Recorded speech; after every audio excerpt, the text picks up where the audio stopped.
Hello बच्चों, आप लोग के लिए लेकर आए हैं आज हम फिजिक्स का MCQ क्वेश्चन जो आप क्लास 12th के लिए है। और ये जो इस बार एग्जाम होने वाला है उसके लिए काफ़ी बेहद इंपॉर्टेंट क्वेश्चन लेकर आए हैं।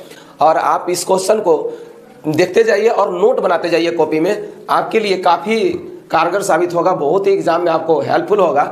तो आइए देखते हैं यहाँ पे क्या क्वेश्चन है। तो हम देख रहे हैं क्वेश्चन नंबर 1, हम यहाँ पे देखते हैं the force between 2 point charges placed in a vacuum. कहता है कि दो चार्ज है जिनको वैक्यूम में जो है दो अलग अलग बिंदुओं पे रखा गया है, तो उनके बीच लगने वाला जो फोर्स होता है किस प्रकार बदलता है ये। और यहाँ पे जो है 4 ऑप्शन भी दिया है ना। तो आइए देखते हैं कि आखिर इसका आंसर सही क्या होगा। ठीक है, तो यहाँ पे हम लोग देखते हैं, देखिए लिखता है कि निर्वात में स्थित दो बिंदु आवेशों के बीच लगने वाला जो बल है, यहाँ पे बल छूट चुका है, तो यहाँ पर ये बल है, बल परिवर्तित होता कैसे परिवर्तित होता है। हिंदी और इंग्लिश दोनों मीडियम के बच्चों के लिए ये ध्यान में रख करके वीडियो बनाया गया है। ठीक है, तो हम लोग यहाँ पे देखते हैं। तो एक्चुअली कि हम अगर दो आवेश को ले लेते हैं बच्चों, एक आवेश हमने यहाँ पे ले लिया Q1 और एक आवेश यहाँ पे ले लिया Q2, है ना। दो आवेश को अगर हम अलग अलग बिंदुओं पे ले लेते हैं, है ना, एक पॉइंट A और पॉइंट B, और बीच का डिस्टेंस हम ना R ले लेते हैं, तो इनके बीच लगने वाला जो फोर्स होगा, इनके बीच लगने वाला जो फोर्स होगा, इस फोर्स का फॉर्मूला कूलॉम के नियम के अनुसार, कूलॉम्स लॉ के अकॉर्डिंग, ठीक है, क्या होता है। तो आप सभी लोग पढ़े होंगे F इक्वल टू, ठीक है, क्या पढ़े हैं, 1/4 pi epsilon naught Q1 Q2 upon R²। ठीक है, तो हम देख सकते हैं यहाँ पर कि हमारा जो ये फोर्स है, दो चार्ज के बीच लगने वाला जो फोर्स है Q1 Q2, जो फोर्स Q1 Q2 के बीच लगने वाला जो फोर्स है, उसके लिए जो फार्मूला हमारे पास निकल करके आता है, ये फार्मूला क्या है, तो फार्मूला है F equal to 1/4 pi epsilon naught Q1 Q2 upon R²।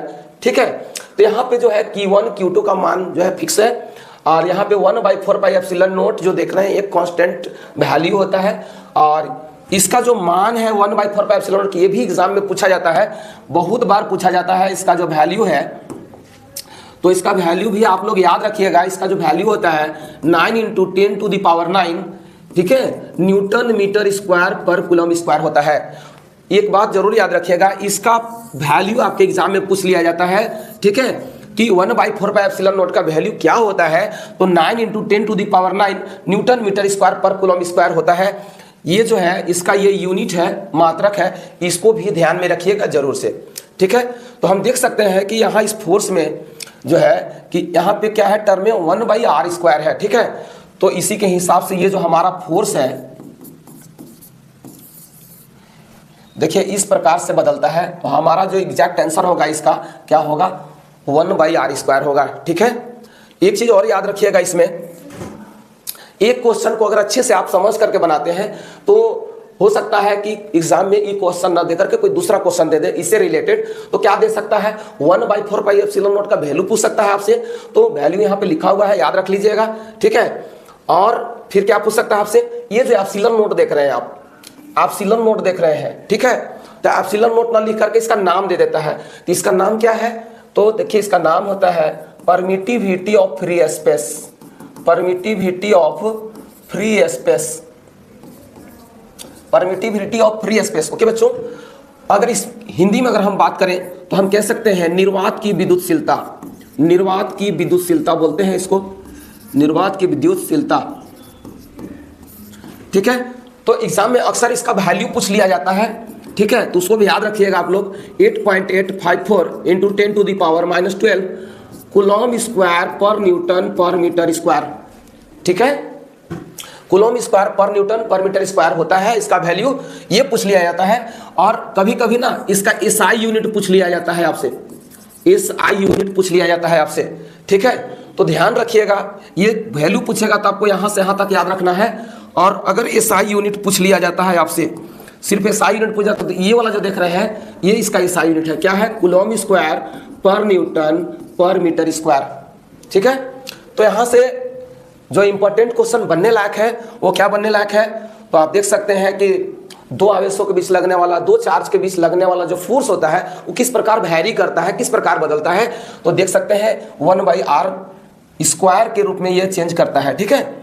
और 1/4πε0 का वैल्यू पूछ सकता है, तो यहाँ पे लिखा हुआ है ε0 यानी परमिटिविटी ऑफ फ्री स्पेस, निर्वात की विद्युतशीलता का जो है वैल्यू पूछ लिया जाता है एग्जाम में, ठीक है। तो इसको भी याद कर लीजिएगा आप लोग, और ये आपके लिए जो है बहुत ही महत्वपूर्ण क्वेश्चन है, तो इसको नोट भी करते जाएंगे, ठीक है। चलिए देखते हैं नेक्स्ट क्वेश्चन क्या है हमारे पास।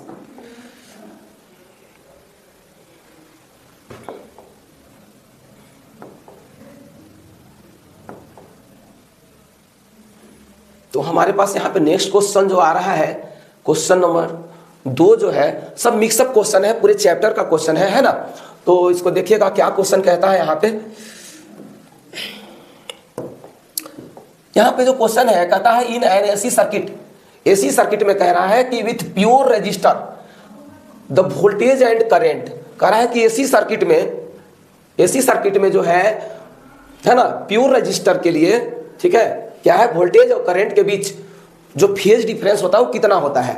आप देख सकते हैं हिंदी में भी यहाँ पे हम लिख रखे हैं, क्या है, एक एसी परिपथ जिसमें केवल शुद्ध प्रतिरोधक हो, शुद्ध प्रतिरोधक, 3 चीज होता है एसी सर्किट में, समझिएगा क्या क्या हो सकता है। प्रतिरोधक, देखिए ये आपका प्रतिरोधक है, प्रतिरोधक, ठीक है। अगर इसको इंग्लिश में बात करें तो हम क्या बोलेंगे, रजिस्टर, क्या बात करेंगे, बोलेंगे रजिस्टर। एक होता है कैपेसिटर, ठीक है जी, इसको हम बोलते हैं संधारित्र, हिंदी में बोलते हैं संधारित्र, इंग्लिश में क्या बोलते हैं इसको, कैपेसिटर, ठीक है। और एक होता हमारा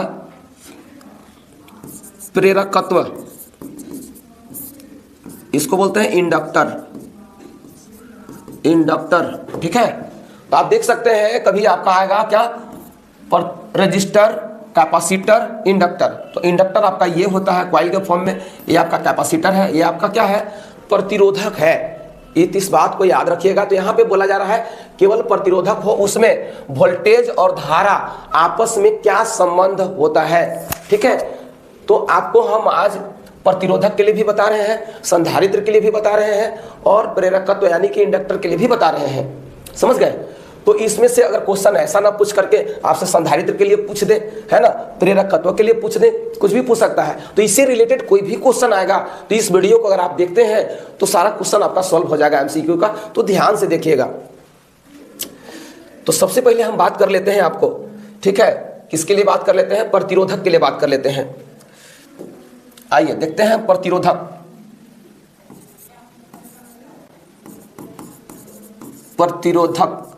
ठीक है, यानी कि रजिस्टर के लिए,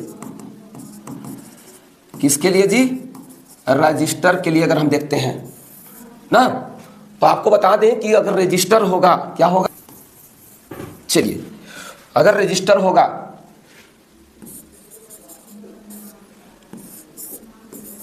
एसी सर्किट में लगा है, यानी कि सोर्स जो है यहाँ पे एसी वोल्टेज है, एसी वोल्टेज का जो फॉर्मूला होता है V0 sin ωt होता है, ठीक है। तो इस एसी वोल्टेज में जब जो करंट आता है, यहाँ पे हमारा रेजिस्टेंस है ना, ये जो करंट होता है, इस करंट के लिए जो है जो इक्वेशन होता है वो होता है I0 sin ωt। ये रजिस्टर के लिए है, किसके लिए है, रजिस्टर के लिए है। तो हम लोग यहाँ पे पूछा गया फेज डिफरेंस दोनों में। तो फेज डिफरेंस जो होता है, ये वाला जो देखिए, ये देख रहे फेज है ना, यानी एंगल। तो इस एंगल में कितना का डिफरेंस है, इस एंगल में डिफरेंस कितना का है, तो आप देख सकते हैं यहाँ पे ये ωt, ये भी ωt है, दोनों में डिफरेंस कितना है, तो ωt माइनस ωt अगर करते हैं तो 0, यानी कि हम कह सकते हैं कि दोनों को फेज में कोई डिफरेंस नहीं है, ठीक है, यानी दोनों समान फेज में है। कैसे है, दोनों के दोनों समान फेज में है, इन फेज मतलब समान फेज में होते हैं, क्योंकि दोनों के फेज में कोई डिफरेंस नहीं होता है, ठीक है, दोनों के फेज में कोई डिफरेंस नहीं होता। कहने का मतलब है कि जिस लाइन पे करंट होता है उसी पे वोल्टेज होता है, ठीक है। किसमें, रजिस्टर के लिए बात कर रहे हैं, रजिस्टर के लिए। यहाँ पे एंगल देख सकते हैं, इसका भी एंगल ωt है, इसका भी एंगल ωt है, ठीक है। यानी कि दोनों के बीच में जो डिफरेंस है, यानी यहाँ देखिए कहा गया था आपसे, क्या कहा गया था, वोल्टेज। तो यह हमारा वोल्टेज है, और फिर बोला गया था करंट, ठीक है जी।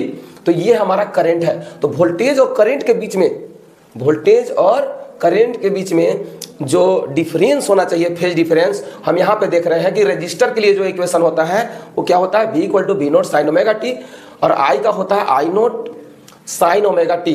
तो हम देख रहे हैं कि दोनों के यहाँ पे एंगल ओमेगा टी है, तो दोनों में डिफरेंस देख रहे हैं कि डिफरेंस है नहीं, ठीक है ना, यानी कि दोनों में एंगल में कोई डिफरेंस नहीं है, मतलब दोनों के दोनों सेम फेज में है। तो चलिए ये प्रतिरोधक के लिए था, आप लोग नोट बनाते जाएंगे, लिखते जाएंगे, ठीक है, ताकि आपको एग्जाम में दिक्कत ना हो। मिटा देते हैं इसको, हम स्क्रीनशॉट भी कर सकते हैं, लिख सकते हैं, ठीक है। तो चलिए आप स्क्रीनशॉट कर लिए होंगे, इसको हम मिटा देते हैं।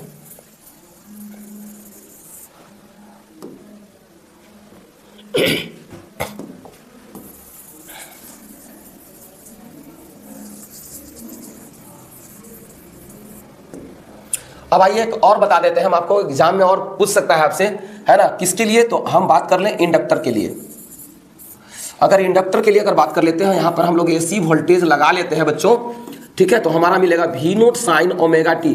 वोल्टेज के लिए यही इक्वेशन है, ठीक है, और इसमें जो है इसको हम बोलते हैं इंडक्टेंस, है ना, क्या बोलते हैं इसको, इंडक्टेंस।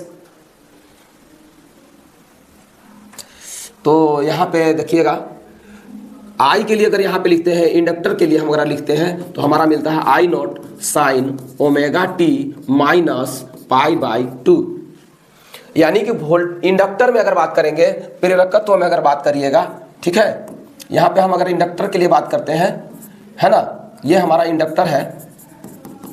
अगर इस इंडक्टर के लिए अगर हम बात करते हैं तो वोल्टेज का इक्वेशन ये होता है, बट करंट का जो इक्वेशन होता है, करंट का इक्वेशन हमारा जो होता है I naught sine omega T minus π/2 होता है, ठीक है। तो हम देख सकते हैं कि अगर आपसे अगर प्रतिरोधक का यानी कि किसका, रजिस्टर का न पूछ करके आपसे सवाल पूछ देगा, ठीक है, इंडक्टर के लिए पूछ देगा कि कितना डिफरेंस होगा, तो आप देख सकते हैं कि ये वोल्टेज का इक्वेशन होता है और ये हमारा करंट वाला इक्वेशन होता है। तो दोनों के एंगल में अगर हम डिफरेंस देखेंगे, ठीक है, दोनों के एंगल में अगर हम डिफरेंस देखते हैं तो कितना का डिफरेंस आ जाता है, तो देख लीजिए यहाँ पे, ये हो गया ओमेगा टी, और उसमें से इसको माइनस कर लीजिए, ओमेगा टी माइनस π/2, ठीक है। तो हम यहाँ पे डिफरेंस देखेंगे तो ये माइनस, यहाँ पे प्लस, माइनस हो गया, माइनस माइनस क्या हो जाता है, प्लस, ठीक है। तो ये माइनस माइनस कैंसिल हो गया, यानी कि हमारा डिफरेंस कितना आया, तो π/2 आता है। कितना आता है, π/2 आता है, ध्यान रखिएगा। तो अगर आपको रजिस्टर ना रह करके अगर इंडक्टर रहता है, प्रेरकत्व रहता है, तो इनके फेज डिफरेंस में वोल्टेज और करंट के बीच में जो डिफरेंस होता है वो π/2 का होता है। कितना का होता है, π/2 का होता है। अगर इंडक्टर के जगह पर कैपेसिटर आ जाए तो उसमें भी π/2 का ही डिफरेंस होता है, ठीक है। लेकिन सवाल और आपसे पूछ सकता है, देखिए इसमें क्या होता है कि अगर हम यहाँ पे वोल्टेज ले लेते हैं, ठीक है, और इधर हम करंट ले लेते हैं, अगर हम चलिए y एक्सिस पे वोल्टेज ले लेते हैं और यहाँ पे हम करंट ले लेते हैं, तो वोल्टेज और करंट के बीच में जो डिफरेंस देख रहे हैं वो कितने का है, तो यहाँ पे हमारा π/2 का डिफरेंस दिखता है। कितना का डिफरेंस दिखता है, π/2 का डिफरेंस दिखता है, ठीक है। तो यहाँ पे क्या है, सवाल दूसरे तरीके से भी पूछ सकता है आपसे, क्या पूछ सकता है, पूछ सकता है कि जो वोल्टेज है ना, लीड कर रहा है कि लैग कर रहा है। तो देखेंगे कि यहाँ ये करंट है, करंट से जो है कितना आगे, करंट से कितना आगे वोल्टेज दिख रहा है, तो करंट से जो है वोल्टेज जो है बात करेंगे तो π/2 आगे है ना, यानी लीड कर रहा है। तो अब यहाँ पे कह सकते हैं कि यहाँ पे जो वोल्टेज है ना, लीड्स बाय π/2, ठीक है, लीड्स द करंट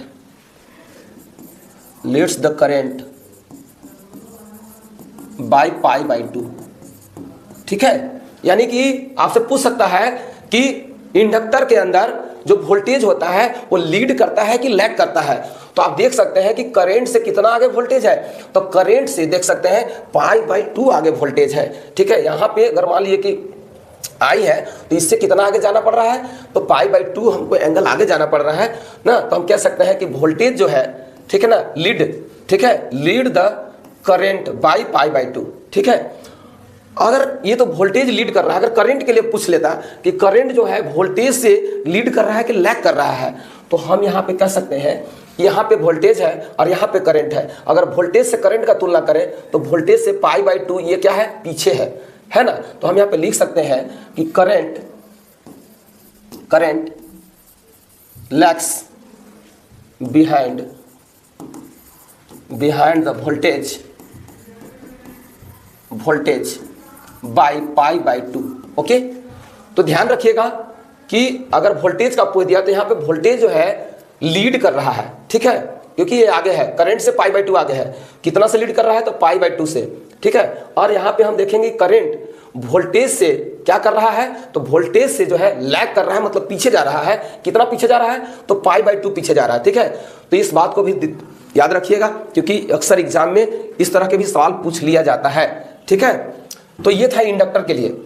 अब हम एक और आपके लिए क्या है, कैपेसिटर के लिए बता देते हैं। कैपेसिटर के लिए भी सेम इसी टाइप का है ना। आप लोग स्क्रीनशॉट करते जाइएगा, ठीक है। अगर हम यहाँ पे कैपेसिटर ले लेते हैं, क्या ले लेते हैं, कैपेसिटर। कैपेसिटर का मतलब क्या अभी बताए थे हम आप लोगों को पीछे, इसको हम संधारित्र बोलते हैं, ठीक है। और इसमें अगर कैपेसिटर में अगर हम AC वोल्टेज से इसको अगर कनेक्ट कर देते हैं तो V इक्वल टू वही फॉर्मूला होता है V0 साइन ओमेगा टी। जैसा कि आप लोगों ने पढ़ा होगा कि ये फार्मूला वोल्टेज का होता है, और इसमें करंट का जो फार्मूला होता है वो होता है I0 sign omega T plus π/2, ठीक है। क्या होता है, प्लस π/2 होता है। तो हम देख सकते हैं कि अगर इसमें अगर पूछ दे कि फेज डिफरेंस, ठीक है, वोल्टेज और करंट में कितने का है, तो हम देख सकते हैं कि यहाँ पे एंगल जो है ओमेगा टी है और यहाँ पे एंगल कितना है, ओमेगा टी प्लस π/2 है। तो हम कह सकते हैं कि इसमें जो डिफरेंस है, कितना का डिफरेंस है, π/2 का डिफरेंस होता है। तो आप कह सकते हैं कि कैपेसिटर में वोल्टेज और करंट में जो डिफरेंस होता है वो π/2 का होता है, और इसी प्रकार इंडक्टर में भी वोल्टेज और करंट में जो डिफरेंस होता है वो π/2 का ही होता है। लेकिन रजिस्टर में हम लोगों ने देखा, क्या देखा, यहाँ पे हम लोग रजिस्टर में देखें कि वोल्टेज के लिए जो इक्वेशन है V0 साइन ओमेगा टी होता है, और I के लिए फॉर्मूला होता है I0 साइन ओमेगा टी होता है। यानी कि ये जो है रजिस्टर यानी प्रतिरोधक में एंगल में कोई डिफरेंस नहीं है, यानी दोनों के दोनों सेम फेज में होते हैं। और यही सवाल आपसे पूछा गया था, रजिस्टर के लिए आपसे पूछा था, ठीक है ना। तो इस तरह से इससे रिलेटेड इस प्रकार से आपसे क्वेश्चन पूछ सकता है। तो हम हर प्रकार के जो क्वेश्चन पूछने की जो संभावना है हम यहाँ पे बताते जा रहे हैं आप लोगों को, ठीक है, डिटेल में बताते जा रहे हैं आपको। और पूरा जो जितना आपका MCQ आने वाला है एग्जाम में, ठीक है, उसके लिए हम जो है आपको वीडियो बना करके इस चैनल के माध्यम से देते जाएंगे, और आप लोग नोट बनाते जाइए, देखते जाइए, ठीक है। एक भी क्वेश्चन आपका एग्जाम में नहीं छूटेगा, लेकिन समझ करके लिखिएगा, ठीक है। तो चलिए इसको हम और आगे देखते हैं, क्वेश्चन क्या है हमारा। चलिए तो देखिए यहाँ पे क्वेश्चन और आ गया, एक क्वेश्चन और आ गया, देख सकते हैं आप। क्या क्वेश्चन है, आप हिंदी वाले भी पढ़ लेंगे इस क्वेश्चन को, हिंदी लिखा हुआ है, और इंग्लिश मीडियम में जो बच्चे हैं वो भी पढ़ लें इस क्वेश्चन को क्या है, और आप खुद देखें कि ये क्वेश्चन का आंसर आप कर पाएंगे कि नहीं कर पाएंगे, ठीक है। अगर नहीं कर पाते हैं तो कहाँ दिक्कत आता है, ठीक है। तो आप जो थ्योरी पढ़े रखे हैं उसको एक बार रिवाइज कीजिए, ठीक है। ऐसे तो हम यहाँ पे आपको हिंट्स कर रहे हैं, बता रहे हैं। देखिए क्या क्वेश्चन है, the average power consumed in an inductor, the average power consumed in an inductor.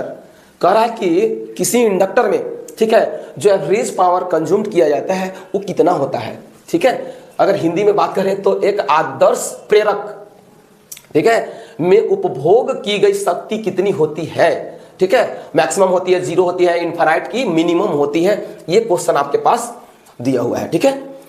तो सबसे पहले तो भाई एवरेज पावर का हमको फार्मूला चाहिए, तभी हम कुछ कर पाएंगे, ठीक है ना। तो आइए देखते हैं इससे रिलेटेड कैसा कैसा सवाल पूछ सकता है। सबसे पहले तो आपको बता दें कि एवरेज का पावर का जो फार्मूला होता है, ठीक है ना, वो क्या होता है, तो ये फार्मूला होता है VRMS, ठीक है, इंटू IRMS cos फाई, ठीक है, cos फाई ना। देखिए तो ये है एवरेज पावर का जो ये फार्मूला दिया हुआ है ना, VRMS, ठीक है, into IRMS into cos phi, ठीक है बच्चों। तो ये आपका क्या है, RMS का फुल फॉर्म आपको पता होगा, रूट मीन स्क्वायर वैल्यू होता है, ठीक है।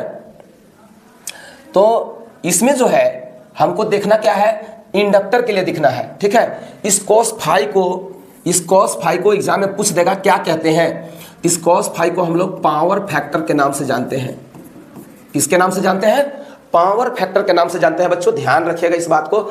और इसी पे डिपेंड करता है पावर फैक्टर। कैसे डिपेंड करता है आइए हम लोग देखते हैं, हम आपको बारी बारी से बता दे रहे हैं, ठीक है। देखिए फर्स्ट नंबर में हम अगर बात करेंगे रजिस्टर के लिए, for register, FOR for register, ठीक है जी। रजिस्टर के लिए हम बात करें, यानी कि किसके लिए बात कर रहे हैं हम? इसके लिए बात कर रहे हैं, प्रतिरोधक के लिए बात कर रहे हैं। किसके लिए? प्रतिरोधक। हिंदी वालों के लिए हिंदी लिखते चले जा रहे हैं, ठीक है ना। फॉर रजिस्टर यानी प्रतिरोधक के लिए हम अगर बात करें तो अभी जस्ट हम आपको समझाए थे बच्चों, पीछे वाला क्वेश्चन में बताए थे कि एक प्रतिरोधक है, ठीक है ना। इसमें वोल्टेज जो होता है, ठीक है, कितना वोल्टेज होता है? V = V0 sin omega t होता है, ठीक है। और इसमें करंट कितना होता है? इसमें करंट कितना होता है बताइए? तो I0 sin ओमेगा t ही होता है। यानी कि दोनों यहाँ पे देख सकते हैं कि इसके एंगल में कोई डिफरेंस, इसके एंगल में कोई डिफरेंस नहीं होता है, ठीक है।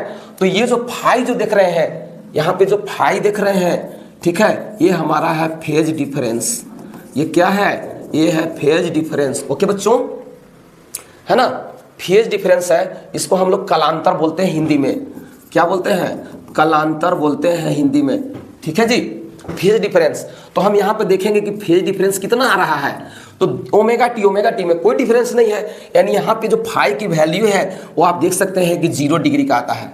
कितना का आता है? 0 का आता है, ठीक है ना। तो हम इसमें अगर पावर देखेंगे तो कितना आ जाएगा हमारा पावर? रजिस्टर के लिए बात कर रहे हैं हम लोग से, जो पूछा है सवाल वो इंडक्टर के लिए पूछा है ना। तो आप भी सोच रहे हैं कि सर इंडक्टर का पूछा है तो आप रजिस्टर का, प्रतिरोधक का क्यों बता रहे हैं? तो बच्चों हम आपको इसलिए बता रहे हैं कि एग्जाम में इंडक्टर का ना पूछ करके आपसे रजिस्टर का पूछ लिया, प्रतिरोधक का पूछ लिया, तो आप कैसे बनाएंगे सवाल को। इसलिए बखूबी अच्छे से समझें, ठीक है, और इसको आप नोट करते जाएं, ठीक है ना। तो अब आइए हम यहाँ एवरेज पावर निकाल लेते हैं। यहाँ पे एवरेज पावर निकाल लेते हैं बच्चों। कैसे निकाल लेते हैं? तो VRMS × IRMS, ठीक है। और यहाँ पे cos फाई की जगह पर हमारा cos 0 हो जाएगा। जैसा कि आप सभी लोग जानते हैं, जैसा आप सभी लोग जानते हैं प्यारे बच्चों, क्या जानते हैं कि cos 0 की वैल्यू जो होती है 1 होती है। और ये वैल्यू कितनी होती है? cos के लिए मैक्सिमम वैल्यू होती है। cos के लिए कितनी वैल्यू होती है? मैक्सिमम वैल्यू होती है। ओके, तो यहाँ पे आप समझिएगा, ये हो गया आपका VRMS, है ना, × IRMS। अब cos 0 की वैल्यू 1 हो जाएगी ना, तो हमारा जो पावर जो फैक्टर होगा यहाँ पे, है ना, इतना हो जाएगा। हम I को चेंज भी कर सकते हैं।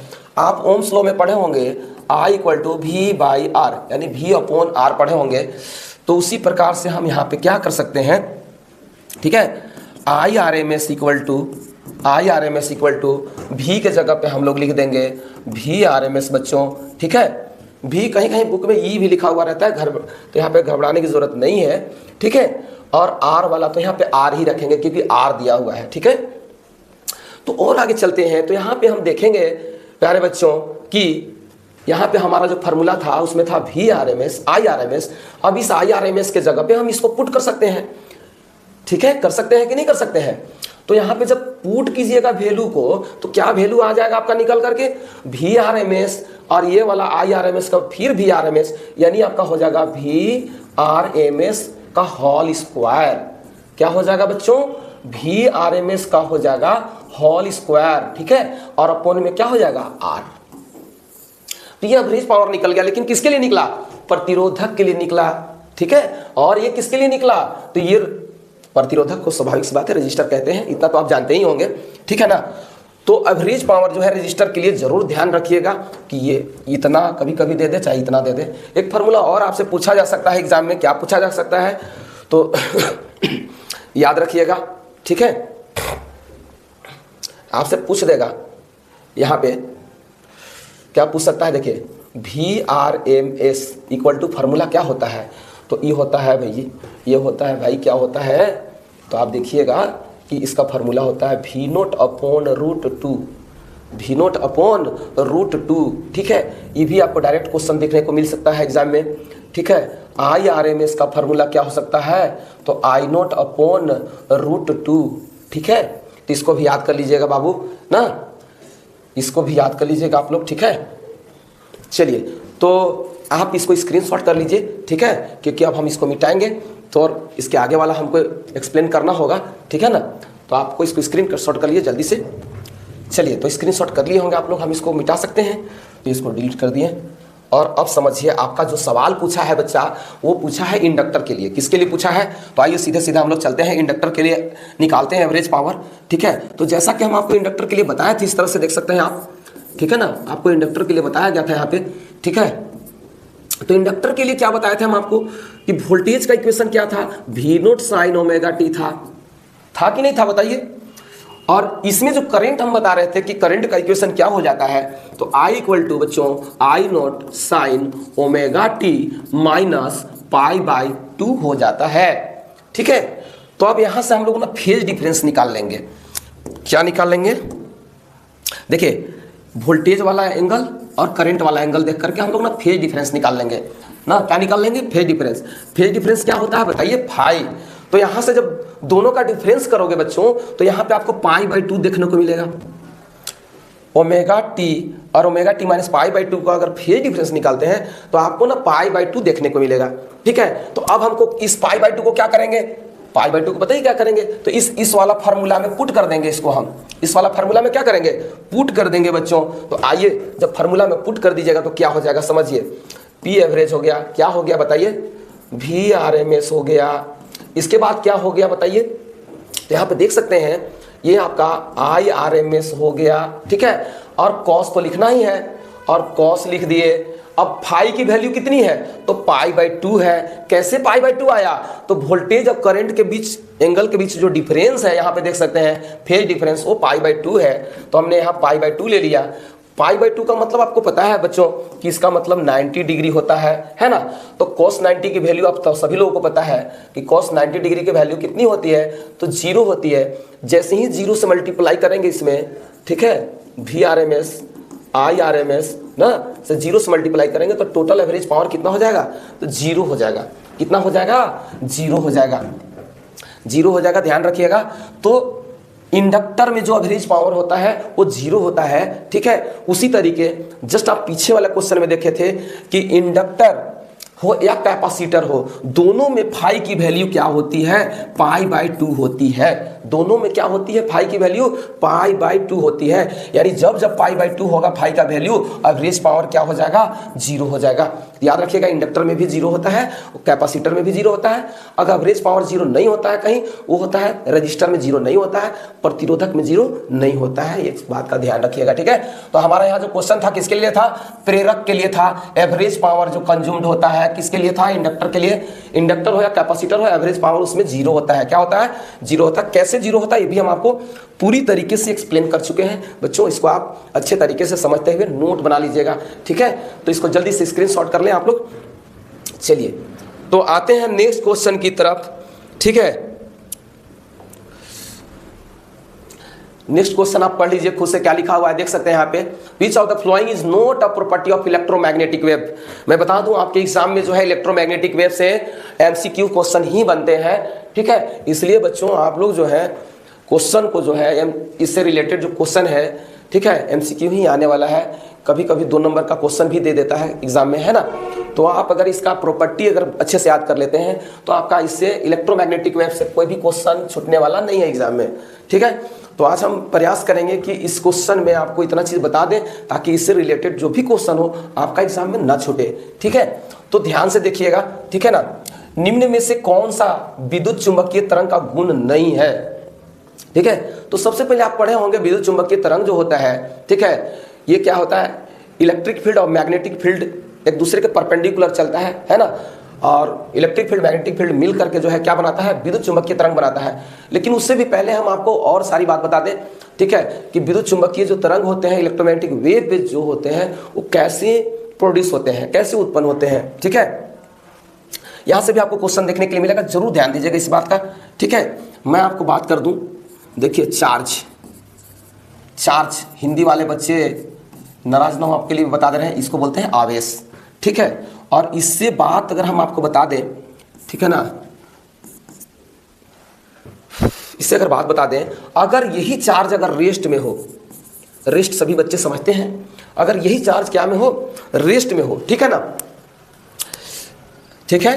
तो अगर रेस्ट में कोई चार्ज होती है, ठीक है, तो आप पढ़े होंगे बच्चों, चार्ज को हम लोग Q से डिनोट करते हैं। अगर चार्ज अगर रेस्ट में हो तो क्या होता है, ये इलेक्ट्रिक फील्ड प्रोड्यूस करता है। क्या प्रोड्यूस करता है? इलेक्ट्रिक फील्ड प्रोड्यूस करता है, ध्यान रखिएगा, इलेक्ट्रिक फील्ड प्रोड्यूस करता है, विद्युत क्षेत्र प्रोड्यूस करता है। अगर चार्ज कोई रेस्ट में हो, स्थिर हो, रुका हुआ हो, तो इसके चारों ओर जो चीजें उत्पन्न होती है वो क्या है, विद्युत क्षेत्र उत्पन्न होती है, ठीक है। अब और आगे बात चल करते हैं हम आपसे। अगर कहने का मतलब है कि कोई चार्ज है ना मोशन में हो, ठीक है, कोई चार्ज कैसे हो, मोशन में हो, यानी कि मूविंग चार्ज, ठीक है, मूविंग चार्ज यानी गतिशील आवेश, गतिशील आवेश, ठीक है ना, गतिशील आवेश हो। तो गतिशील जो आवेश है वो दो तरह से गतिशील होती है, एक तो यूनिफॉर्मली होती है, एक समान गति से चलती है, यूनिफॉर्म मोशन ना, एक समान चाल से चल रही है, ठीक है। और एक जो होता है एक्सीलरेटेड मोशन, एक्सीलरेटेड, ठीक है जी, एक्सीलरेटेड मोशन में हो। किस मोशन में हो? एक्सीलरेटेड मोशन में। तो ध्यान रखिएगा, अगर कहने का मतलब है कि कोई चार्ज अगर यूनिफॉर्मली चल रही है, ठीक है, एक समान तरीके से चल रही है चार्ज अगर, तो इसमें क्या होगा आपको बता दें, ठीक है ना। अगर ये चार्ज कहीं वैक्यूम में चल रहा हो, कहाँ चल रहा है, कहीं वैक्यूम में चल रहा हो, ठीक ना, तो वैक्यूम में होगा यानी निर्वात में होगा। कौन?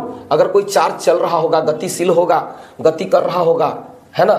तो आप ध्यान रखिएगा इस बात का कि यहाँ पे जो है ये चार्ज इलेक्ट्रिक फील्ड के साथ साथ मैग्नेटिक फील्ड भी बनाता है, इलेक्ट्रिक फील्ड के साथ साथ मैग्नेटिक फील्ड भी बनाता है। लेकिन कब? जब ये चार्ज वैक्यूम यानी निर्वात में चल रहा हो तब, ठीक है। अगर कहने का मतलब है कि कोई चार्ज, ठीक है, अगर किसी वायर के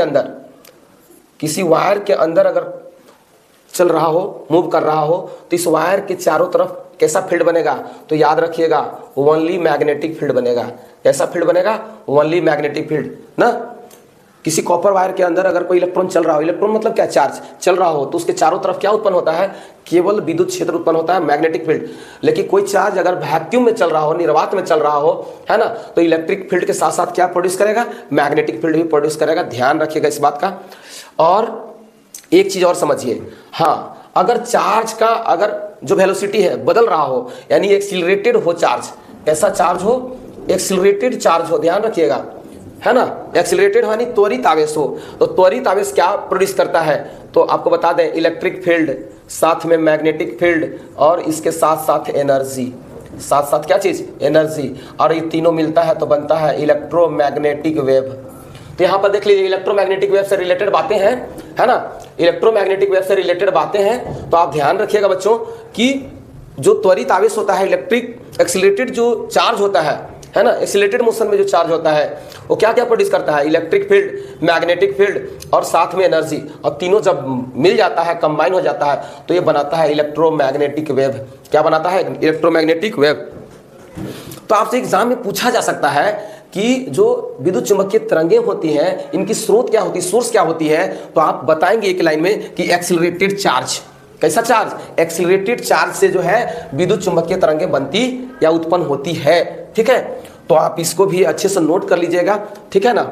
तो ये इलेक्ट्रोमैग्नेटिक वेव से रिलेटेड जो भी बातें हैं हम आपको बताते जा रहे हैं, ठीक है ना। तो इसको नोट कर लीजिए, इसको हम यहाँ पे इसको हम मिटा देते हैं, ठीक है। चलिए ठीक है बच्चों, आइए देखते हैं हम लोग। यहाँ पे जो है हम लोग को क्या है, ये कन्वेक्स लेंस है, ठीक है, ये हमारा ऑप्टिकल सेंटर है, और मान लीजिए कि हमारा एक फोकस है, और यहाँ पे हम अगर ऑब्जेक्ट को रखते हैं इस तरह से, है ना, तो देखिए यहाँ से दो रे निकलती हैं, और एक जो रे है बच्चों, ये ऑप्टिकल सेंटर से होते हुए पास कर जाती है, और एक न रे जो है क्या होती है, फोकस। जो फोकस इधर देख रहे हैं उतना ही दूर पे इधर देखना है, ठीक है। तो एक फोकस से इधर पास हो जाएगी, तो देखेंगे दोनों रे आपस में इधर मिलने वाला नहीं है, तो इनको हम वर्चुअल तरीके से, काल्पनिक तरीके से इधर हम लोग मिला लेते हैं, ठीक है। इधर क्या कर लेते हैं, मिला लेते हैं, और जहाँ मिल जाता है वहीं पे हम क्या बना देते हैं इसका, तो इमेज बना देते हैं। तो आप देख सकते हैं ये हमारा ऑब्जेक्ट है ए बी, और इसका जो है ए डैश बी डैश हमारा क्या बन गया, इमेज बन गया। ये इमेज कैसा बना, तो वर्चुअल बना, काल्पनिक। क्यों काल्पनिक है, डॉट डॉट करके मिलाए हैं बच्चों, ठीक है ना। और आप देख सकते हैं कि दोनों का इमेज जो है सीधा है, ठीक है। तो इस तरह से इसका आंसर आप देख लिए कि कब ऐसा कब होगा। हमने कहा ऑब्जेक्ट को कहाँ रखा, तो फोकस और ऑप्टिकल सेंटर के बीच में रखा, ठीक है। ओके, तो आइए नेक्स्ट क्वेश्चन को देखते हैं बच्चों हम लोग।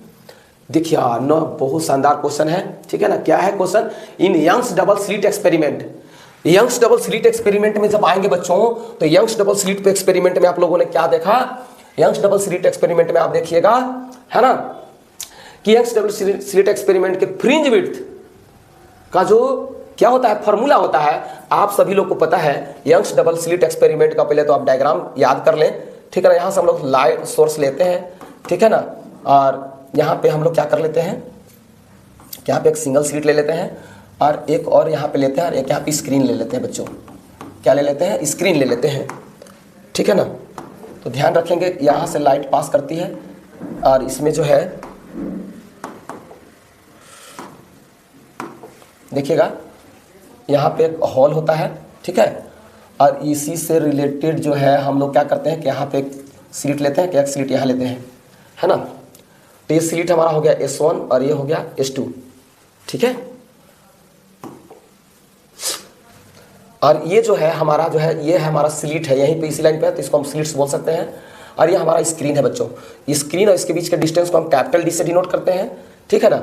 और ये जो देख रहे हैं, ये स्लिट और ये स्लिट के बीच का जो डिस्टेंस होता है, इसको हम लोग ने स्मॉल d से डिनोट करते हैं, ठीक है।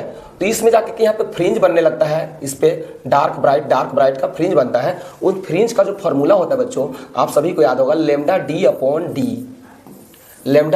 डी, ठीक है। तो आप देख सकते हैं कि ये जो बीटा है, ठीक है, कैपिटल D के समानुपाती है, यानी कि ऊपर में देख सकते हैं, ऊपर है तो। और जो ये जो दिख रहे हैं D, ये वाला D, इसका जो नीचे है, इसका मतलब है व्युत्क्रमानुपाती है, 1/d, है ना। तो आइए ऑप्शन मिला लीजिए। कहता है कि directly proportional to the distance between slit.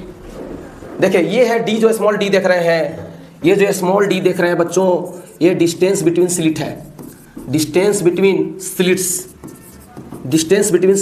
Small d क्या है, डिस्टेंस बिटवीन स्लिट्स है बच्चों, ठीक है, ध्यान रखिएगा। तो यहाँ इस फार्मूला से अगर आप देखते हैं, beta equal to lambda d by D, तो d यहाँ पे जो स्लिट्स का जो डिस्टेंस वो नीचे आता है, तो वो व्युत्क्रमानुपाती हो जाता है, इन्वर्सली प्रोपोर्शनल हो जाता है।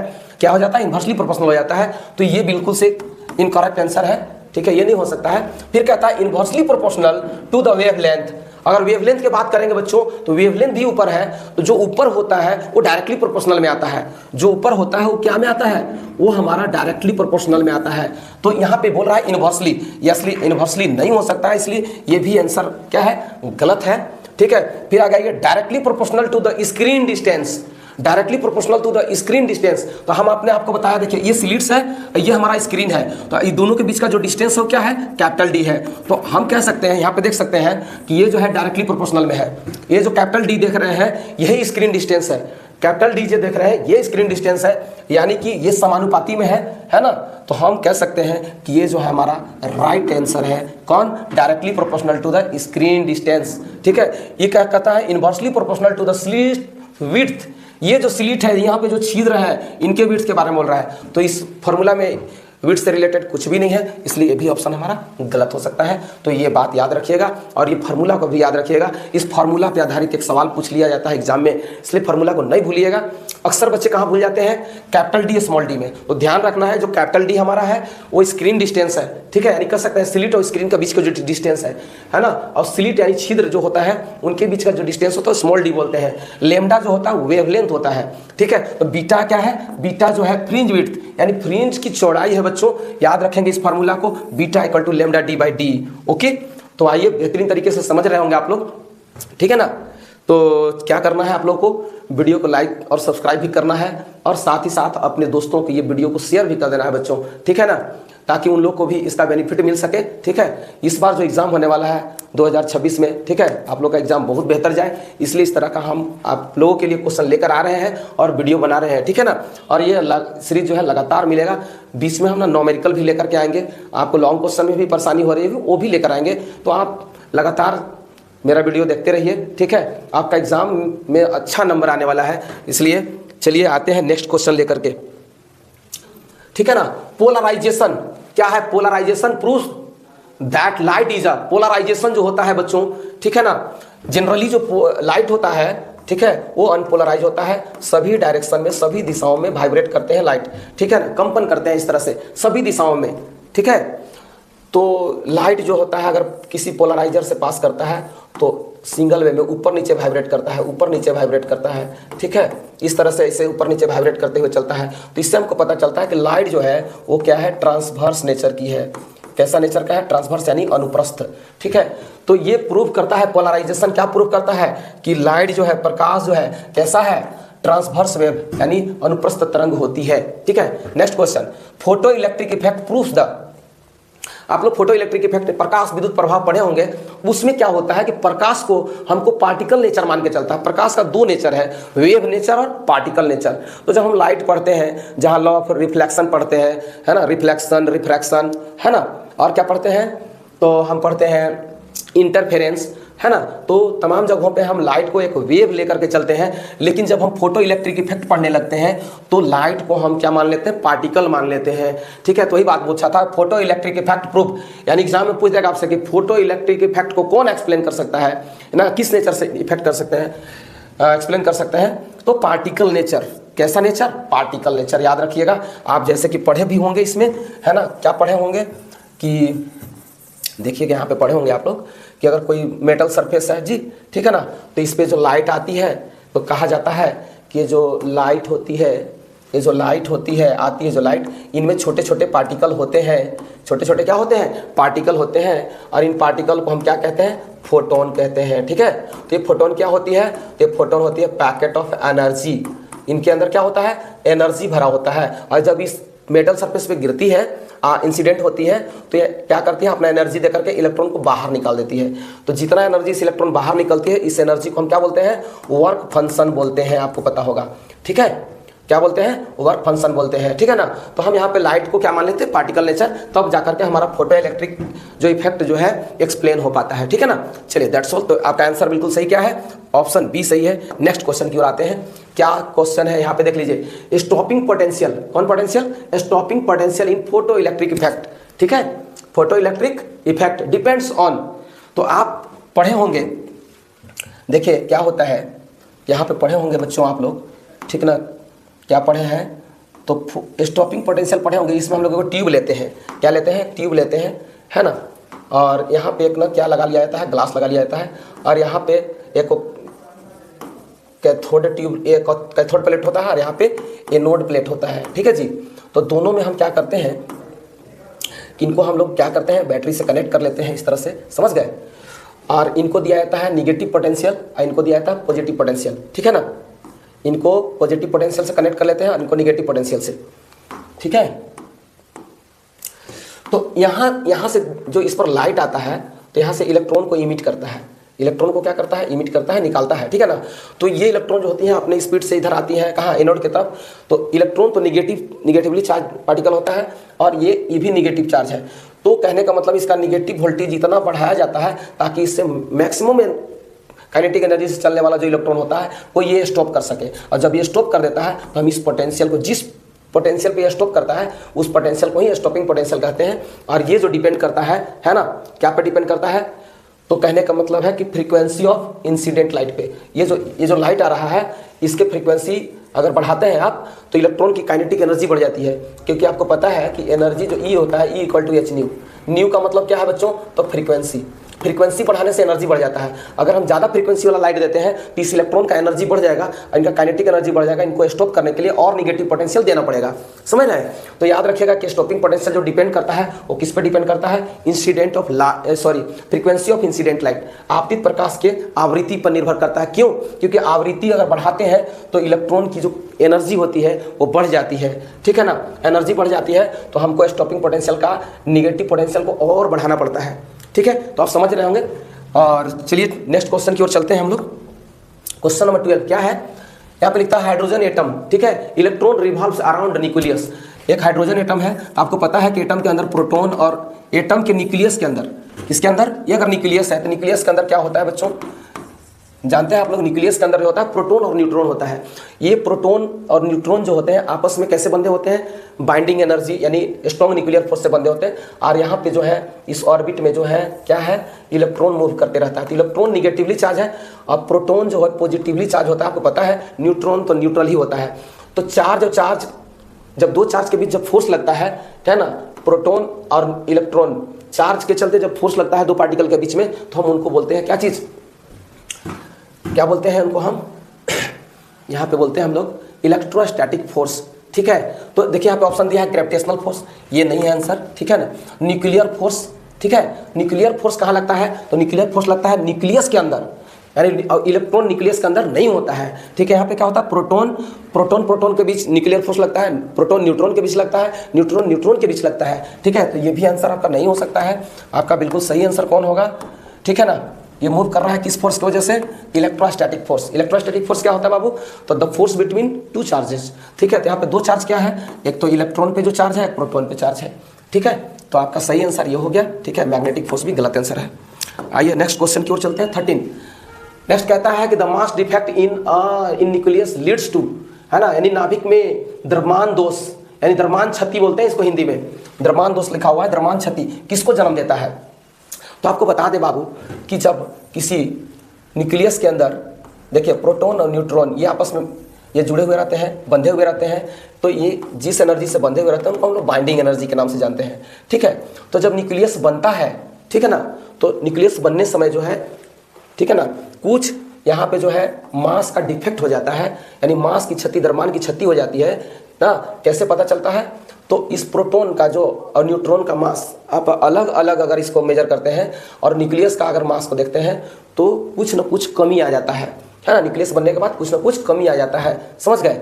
तो इससे क्या बनता है, तो जो यहाँ पे मास डिफेक्ट होता है, द्रव्यमान क्षति होता है, ये मास जो है एनर्जी में कन्वर्ट हो जाता है। क्या में कन्वर्ट हो जाता है, एनर्जी में कन्वर्ट हो जाता है। ठीक है ना, आइंस्टीन के फॉर्मूला में आप पढ़े होंगे E=mc²। तो ये डेल्टा एम द्रव्यमान क्षति है और यहाँ पे हो गया c², यानी यही वाला जो एनर्जी है वो बाइंडिंग एनर्जी में कन्वर्ट हो जाता है। तो हम इसको क्या कर सकते हैं कि ये हमारा जो है, ये जो यहाँ पे देख रहे हैं आप, है ना, बाइंडिंग न्यूक्लियर एनर्जी हो जाता है ये, है ना, यानी कि न्यूक्लियर एनर्जी को जन्म देता है। याद ये रखिएगा, ये सबका सही आंसर है।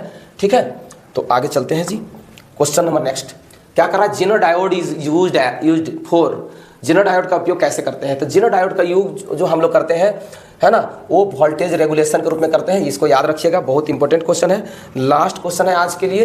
ठीक है, क्या लास्ट क्वेश्चन है, कहता है एक पैरेलल प्लेट है जी, capacitor is charge and then disconnect from the battery. कहता है कि देखिए एक कैपेसिटर को हम क्या करते हैं, कैपेसिटर को बैटरी से कनेक्ट कर लेते हैं। किससे कनेक्ट कर लेते हैं बच्चों, बैटरी से कनेक्ट कर लेते हैं। ठीक है ना, और इसको हम चार्ज कर लेते हैं, यानी कि इस पर चार्ज दे देते हैं।